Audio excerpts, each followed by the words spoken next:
Hello student, आज मैं आप लोगों को वाक्य के विषय में बताऊंगी।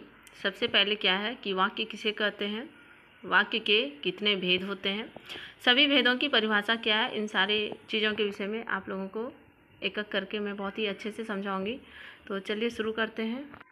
वाक्य किसे कहते हैं? शब्दों का दो या दो से अधिक पदों के सार्थक समूह जिसका कोई अर्थ हो। मतलब शब्दों का दो या दो से अधिक पद जो समूह होते हैं उसका कोई अर्थ होता है, उसे ही हम लोग क्या कहते हैं? वाक्य। वाक्य के कितने प्रकार होते हैं? वाक्य के दो प्रकार होते हैं। होता है क्या? उद्देश्य, दूसरा विधेय। अब उद्देश्य क्या है और विधेय क्या है, इन दोनों के विषय में आप लोग एक बार जान लीजिए कि उद्देश्य जिसके विषय में जानकारी दी जाती है वह उद्देश्य कहलाता है। जैसे राम खाता है, तो कौन खा रहा है? तो राम है उद्देश्य, और उद्देश्य की जो भी जानकारी दी जाए वह विधेय कहलाता है।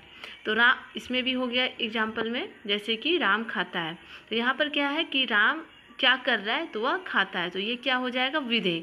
मतलब जो उद्देश्य की जानकारी दे वह विधेय कहलाता है, और जिसके विषय में जानकारी हो रही है वह उद्देश्य कहलाता है। अब आता है कि वाक्य के कितने भेद होते हैं। वाक्य के रचना के आधार पर वाक्य के तीन भेद होते हैं। पहला है सरल वाक्य, दूसरा मिश्र वाक्य, और तीसरा जो है वो संयुक्त वाक्य है। अब इसके विषय में जो है सरल वाक्य, मिश्र वाक्य और संयुक्त वाक्य के विषय में मैं परिभाषा बताऊंगी। ऐसा वाक्य जिसमें एक ही क्रिया तथा एक ही कर्ता हो सरल वाक्य कहलाता है। जैसे कि राम किताब पढ़ता है, राधा दौड़ती है, तो यहाँ पर जो है कि पढ़ना ये क्रिया है जिसका एक ही क्रिया है, और राम कर्ता भी एक ही है। उसी तरह राधा दौड़ती है, तो राधा जो है वो कर्ता है और दौड़ना होता है क्रिया, तो इसमें एक एक ही कर्ता भी है और एक एक क्रिया भी है। तो ये हो जाता है सरल वाक्य। अब आगे है ऐसा वाक्य जिसमें एक सरल वाक्य और एक उपवाक्य हो, उसे मिश्र वाक्य कहते हैं। जैसे जो औरत बाहर बैठी है वह मेरी दीदी है। दूसरा एग्जाम्पल है यदि आप मेहनत करोगे तो परीक्षा में अवश्य पास हो जाओगे। तो ये दोनों हो गया मिश्र वाक्य का उदाहरण।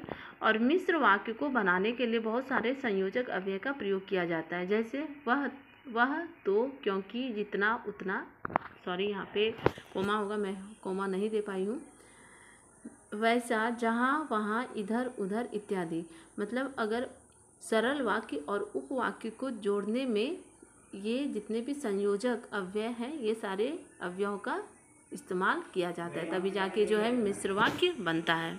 अब आता है संयुक्त वाक्य। ऐसा वाक्य जिसमें दो या दो से अधिक उपवाक्य शामिल हो और सभी प्रधान हो, उसे संयुक्त वाक्य कहते हैं। जैसे रानी बीमार थी इसलिए कॉलेज नहीं आ पाई। यहाँ पर दो संयुक्त वाक्य हैं। दूसरा एग्जाम्पल भी देख लीजिए। सोहन किताब पढ़ा परंतु उसे कुछ समझ में नहीं आ पाया। तो यहाँ पर जो सोहन किताब पढ़ा ये एक उपवाक्य हो गया, परंतु उसे कुछ समझ में नहीं आया, ये भी एक उपवाक्य हो गया। तो इस तरीके से दो उपवाक्य का संयोग होता है, तभी जाके वो संयुक्त वाक्य बनता है।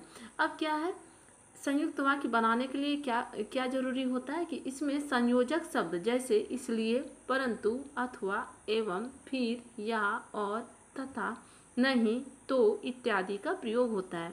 तो ये सबका जब भी संयुक्त वाक्य हम लोग बनाते हैं या फिर जब भी निर्माण होता है संयुक्त वाक्य का, तो उसमें जो इन सारे अव्यय संयोजक शब्द का प्रयोग होता है, तभी जाके वो संयुक्त वाक्य बनता है। अब आगे है अर्थ के आधार पर वाक्य के 8 भेद होते हैं।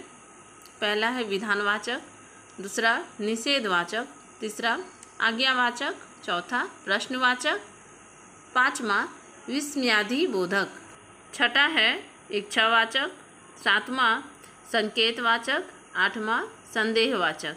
तो इस तरीके से वाक्य का अर्थ के आधार पर 8 भेद हुए।